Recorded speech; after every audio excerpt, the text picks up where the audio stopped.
প্রথমেই দেখে নেব আজকের সংবাদ শিরোনাম। জানাবো আজকের বাছাই করা গুরুত্বপূর্ণ তাজা খবর। শুরুতেই হেডলাইন্স।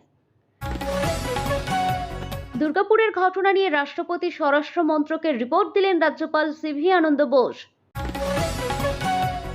বদল হলে সুদে আসলে বদলা, উস্কানিমূলক মন্তব্য শুভেন্দুর, পাল্টা জবাব তৃণমূলের।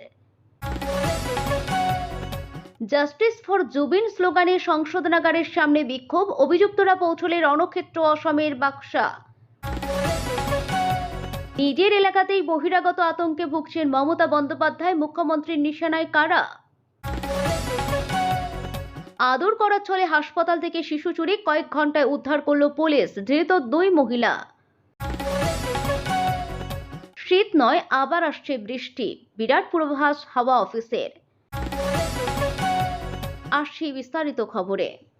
দুর্গাপুরের ঘটনা নিয়ে রাষ্ট্রপতি স্বরাষ্ট্র মন্ত্রকের রিপোর্ট দিলেন রাজ্যপাল সিভি আনন্দ বোস।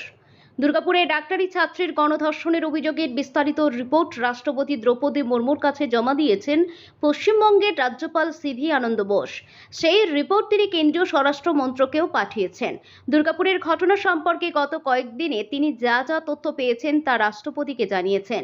রিপোর্টে রাজ্যপাল নির্যাতিতার বাবা মায়ের সঙ্গে তাঁর কথোপকথনের বিষয়টিও উল্লেখ করেছেন। অভিযোগকারী মেয়েটি ওড়িশার বাসিন্দা এবং তিনি ডাক্তারি পড়ার জন্য এই রাজ্যে এসেছিলেন। তিনি দুর্গাপুরের একটি বেসরকারি মেডিকেল কলেজের 2য় বর্ষের ছাত্রী। এই ঘটনার পর মেয়েটির বাবা জানিয়েছেন যে তাঁরা তাকে ওড়িশায় ফিরিয়ে নিয়ে যাবেন। রাজ্যপাল দুর্গাপুরে গিয়ে মেয়েটির সঙ্গে দেখা করেন এবং তাঁর বাবা মায়ের সঙ্গেও কথা বলেন। পরে তিনি জানান যে মেয়েটিকে ফিরিয়ে নিয়ে যাওয়ার বিষয়ে তাঁর বাবা মাকে যে সিদ্ধান্ত নিয়েছেন তাকে সম্মান জানানো উচিত, তাদের অনুভূতি বোঝা এবং প্রয়োজনীয় সব রকম সাহায্য করা দরকার বলেও তিনি মন্তব্য করেন। দেশের রাষ্ট্রপতি দ্রৌপদী মুর্মু নিজেও ওড়িশার মেয়ে। এর আগে ওড়িশার বিজেপি সাংসদ প্রতাপ চন্দ্র সারেঙ্গি রাজভবনে এসে রাজ্যপালের সঙ্গে দেখা করেছিলেন। এছাড়া জাতীয় মহিলা কমিশনও দুর্গাপুরের ঘটনা নিয়ে রাজ্যপালকে একটি রিপোর্ট জমা দিয়েছেন। দুর্গাপুর ঘুরে আসার পর সারেঙ্গি সংবাদ মাধ্যমকে রাজ্য পুলিশের তদন্তের বিষয়ে সন্দেহ প্রকাশ করেন। তিনি জানান, গ্রেপ্তার হওয়া ব্যক্তিরা প্রকৃত অপরাধী কিনা তা নিশ্চিত করা জরুরি। গত 10 অক্টোবর রাতে দুর্গাপুরে অভিযোগকারী তরুণী তাঁর সহপাঠীর সঙ্গে কলেজ ক্যাম্পাস থেকে খাবার কিনতে বেরিয়েছিলেন এবং তখনই তিনি নির্যাতনের শিকার হন বলে অভিযোগ।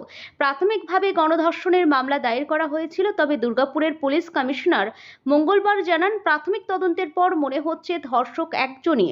যদিও সুপ্রিম কোর্টের নিয়ম অনুযায়ী শুধু ধর্ষণ করলেই নয়, ধর্ষণে সহায়তা করলেও গণধর্ষণের মামলা রুজু করা হয়। এক্ষেত্রেও সেটাই ঘটেছে।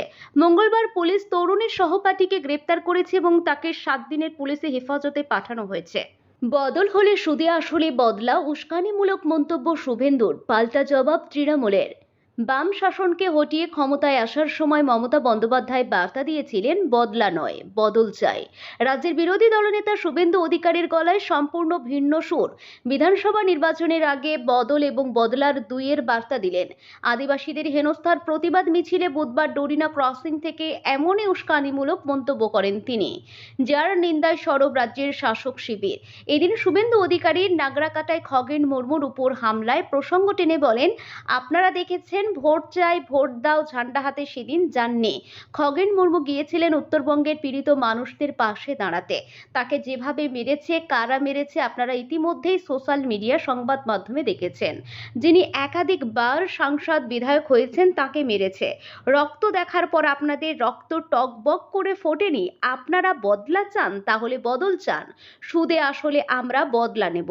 পাল্টা তৃণমূলের অন্যতম রাজ্য সাধারণ সম্পাদক কুণাল ঘোষ বলেন, উনি মানুষকে উত্ত্যক্ত করছেন, প্ররোচনা দিচ্ছেন। সিপিএম এর অপশাসনের পরেও মমতা বলেছিলেন, বদলা নয় বদল চাই, আমরা পরিবর্তন চাই, উন্নয়ন করব। শুভেন্দু খেপাচ্ছেন।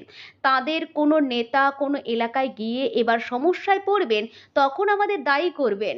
মানুষ এমনিই ক্ষিপ্ত, এরপর নিজেদের দায়িত্বে ঘুরবেন। জাস্টিস ফর জুবিন স্লোগানে সংশোধনাগারের সামনে বিক্ষোভ, অভিযুক্তরা পৌঁছালে রণক্ষেত্র অসমের বাক্সা। জুবিন গর্গের মৃত্যু নিয়ে বিতর্কের শেষ নেই। অনেকেই মনে করছেন এটি পরিকল্পিত অপরাধ অর্থাৎ খুন। সেই ঘটনার তদন্তে নেমে এ পর্যন্ত গায়ক ঘনিষ্ঠ 5 জনকে গ্রেপ্তার করেছে পুলিশ। তাদের আজ জেলা কারাগারে নিয়ে যাওয়া হয়। এই খবর আগে থেকেই ছিল অনুরাগীদের কাছে। কারাগারে ঢোকানোর পূর্বে বাকসায় বিরাট ঝামেলা হয়। অভিযুক্তদের উদ্দেশ্য করে নানা কটু কথা বলেন বিক্ষোভকারীরা। আগুন ধরিয়ে দেওয়া হয় পুলিশ ভ্যানে। অভিযুক্তদের মধ্যে রয়েছেন ইভেন্ট অর্গানাইজার শ্যামকানু মহন্ত, গায়কের ম্যানেজার সিদ্ধার্থ শর্মা, আত্মীয় সাসপেন্ড হওয়া এপিএস অফিসার সন্দীপন গর্গ এবং 2 জন পিএসও, যাদের মধ্যে একজন নন্দেশ্বর বোরা। বুধবারই মুখ্য বিচার বিভাগীয় ম্যাজিস্ট্রেট আদালত থেকে বিচার বিভাগীয় হেফাজতে পাঠানো হয়। অভিযুক্তদের নিয়ে পুলিশ ভ্যান যখন বক্সার জেলা কারাগারে পৌঁছায় তখনই ভিড় জমায় শতাধিক বিক্ষোভকারী। তারা জুবিনের জন্য বিচার চায় স্লোগান দিতে দিতে পাথর ছুড়তে শুরু করেন কনভয়ের দিকে। কয়েকটি গাড়ি, তার মধ্যে একটি পুলিশ ভ্যানও ক্ষতিগ্রস্ত হয়। উত্তেজিত জনতা পরে একটি পুলিশ গাড়িতে আগুন ধরিয়ে দেয়। আদর করার ছলে হাসপাতাল থেকে শিশু চুরি। গতকাল এই ঘটনাকে কেন্দ্র করে চাঞ্চল্য ছড়ায় বর্ধমান মেডিকেল কলেজ ও হাসপাতালে। স্থানীয় বাসিন্দাদের তৎপরতায় চুরি যাওয়া শিশুটিকে কয়েক ঘন্টার মধ্যে উদ্ধার করল বর্ধমান থানার পুলিশ। পাশাপাশি শিশু চুরির ঘটনায় 2 অভিযুক্ত মহিলাকে পুলিশ গ্রেপ্তার করেছে। ধৃতদের নাম রিঙ্কি খাতুন ওরফে রুমকি খাতুন, বাড়ি বর্ধমানের বিজয়রামে। ধৃত অন্য মহিলার নাম মিনিরা বিবি, বাড়ি বর্ধমানের কেষ্টপুরে। সম্পর্কে তারা মা ও মেয়ে। গতকাল শিশু চুরির ঘটনা সংবাদ মাধ্যমে সম্প্রচারের পরই এলাকার বাসিন্দাদের সন্দেহ হয় রিঙ্কি খাতুনের কোলে থাকা শিশুকে নিয়ে। প্রতিবেশী কয়েকজন বর্ধমানের খাগড়াগড়ের উত্তরপাড়ায় ভাড়া বাড়িতে থাকা রিঙ্কি খাতুনের বাড়িতে যান। রিঙ্কি ও তার মা মিনিরা বিবি সদ্যজাত বললেও তাদের সন্দেহ হয়। তখন তারা বর্ধমান থানায় খবর দেয়। খবর পেয়ে বর্ধমান থানার পুলিশ খাগড়াগড়ের উত্তরপাড়ায় গিয়ে চুরি যাওয়াকে শিশুকে উদ্ধার করে। ধৃত রিঙ্কি খাতুনের প্রতিবেশী শেখ মেহের আলী বলেন, সন্ধ্যা 5টার সময় বাড়িতে বাচ্চাটিকে নিয়ে আসে। ওরা এখানকার স্থানীয় বাসিন্দা নন, মাস কয়েক আগেই বাড়িতে ভাড়া এসেছেন। স্থানীয় বাসিন্দা নাজমা খাতুন বলেন, আমরা বাচ্চা হয়েছে শুনে বাড়িতে দেখতে যাই।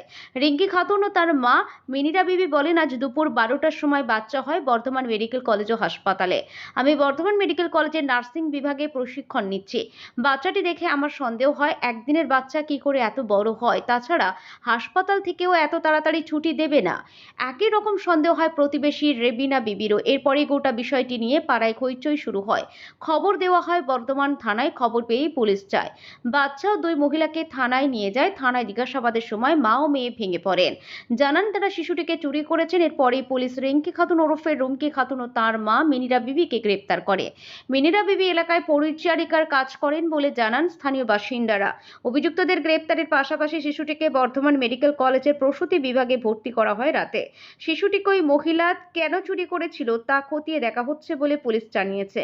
বাচ্চাকে ফিরে পেয়ে খুশি পরিবার। পুলিশকে ধন্যবাদ জানান শিশুটির বাবা সুজল শেখ। প্রসঙ্গত মঙ্গলবার দুপুর 1টার সময় বর্ধমান মেডিকেল কলেজ ও হাসপাতাল থেকে 18 দিনের ওই শিশুপুত্রকে চুরির অভিযোগ ওঠে। নিজের এলাকাতেই বহিরাগত আতঙ্কে ভুগছেন মমতা বন্দ্যোপাধ্যায়। মুখ্যমন্ত্রীর নিশানায় কারা? 2025 শেষের পথে। আগামী বছরের শুরুতে রাজ্যে বিধানসভা নির্বাচন। আর 2026-এর নির্বাচনে তৃণমূল বিজেপির যে হাড্ডাহাড্ডি লড়াই হবে তার আঁচ এখন থেকেই আন্দাজ করা যাচ্ছে। বিশেষ করে সকলের নজর এবার ভবানীপুর কেন্দ্রকে ঘিরেই থাকবে, তা এখন থেকেই বোঝা যাচ্ছে। কারণ গত নির্বাচনে নন্দীগ্রাম থেকে মুখ্যমন্ত্রী মমতা বন্দ্যোপাধ্যায়কে হারিয়েছিলেন শুভেন্দু অধিকারী। তারপর থেকে রাজ্যের বিরোধী দলনেতার নজর ভবানীপুর কেন্দ্র। এমনকি আগে থেকেই রাজ্যের বিরোধী দলনেতা শুভেন্দু অধিকারী বলেছেন আগামী নির্বাচনে মমতা বন্দ্যোপাধ্যায়কে নিজের গড় ভবানীপুরে হারাবেন তিনি। প্রসঙ্গত ভবানীপুর থেকে প্রতিবারের মতো এবারেও ভোটে দাঁড়াবেন মমতা বন্দ্যোপাধ্যায়। তবে তাঁর বিপরীতে প্রার্থী কে হবে সেই নিয়ে বিজেপির থেকে এখনো বেশি চিন্তায় তৃণমূল। সেই কারণে এদিনের বৈঠকে সংগঠনকে আরও মজবুত করার বার্তা দিয়েছেন তৃণমূল সুপ্রিমো। তবে প্রশ্ন হচ্ছে, নিজের কেন্দ্রে মমতা বন্দ্যোপাধ্যায় জেতা নিয়ে কতটা আশাবাদী? শীত নয়, আবার আসছে বৃষ্টি। বিরাট পূর্বাভাস হাওয়া অফিসের। কেটেও কাটল না দুর্গাপুজোর পর ভাসবে কালী পুজো। সপ্তাহান্তে বৃষ্টির পূর্বাভাস দিয়ে দিল আবহাওয়া দপ্তর। শনিবার ও রবিবার দক্ষিণবঙ্গ এবং উত্তরবঙ্গে বৃষ্টির তীব্র সম্ভাবনা রয়েছে বলে জানিয়ে দিল তারা। অবশ্য সপ্তাহান্তে বৃষ্টির আগে কয়েকদিনের জন্য পরিষ্কার আকাশ দেখা যাবে বলে জানিয়েছে আলিপুর আবহাওয়া দপ্তর। শনিবার থেকেই হবে হাওয়া বদল। উত্তর ও দক্ষিণবঙ্গের দুই দিকেই বাতাসে বাড়বে জলীয় বাষ্পের পরিমাণ, যার জেরে নামবে বৃষ্টিপাত। শনি ও রবিবার দক্ষিণবঙ্গ উত্তরবঙ্গের বেশ কয়েকটি জেলাতে বৃষ্টিপাতের সম্ভাবনা রয়েছে। এই সময়কালে উত্তরের দিকে দুই পার্বত্য জেলা যথাক্রমে দার্জিলিং ও কালিম্পং এবং নিচের দিকে জলপাইগুড়িতে হালকা থেকে মাঝারি বৃষ্টিপাত হতে পারে। বৃষ্টির পূর্বাভাস রয়েছে দক্ষিণবঙ্গের 3 জেলা, বিশেষ করে 2 চব্বিশ পরগনা এবং পূর্ব মেদিনীপুরে। সেখানেও দেখা যাবে হালকা থেকে মাঝারি বৃষ্টিপাত। থাকবে বজ্রপাতের আশঙ্কাও। এই সময়কালে সবচেয়ে বেশি প্রভাব পড়বে উপকূলবর্তী এলাকাতে।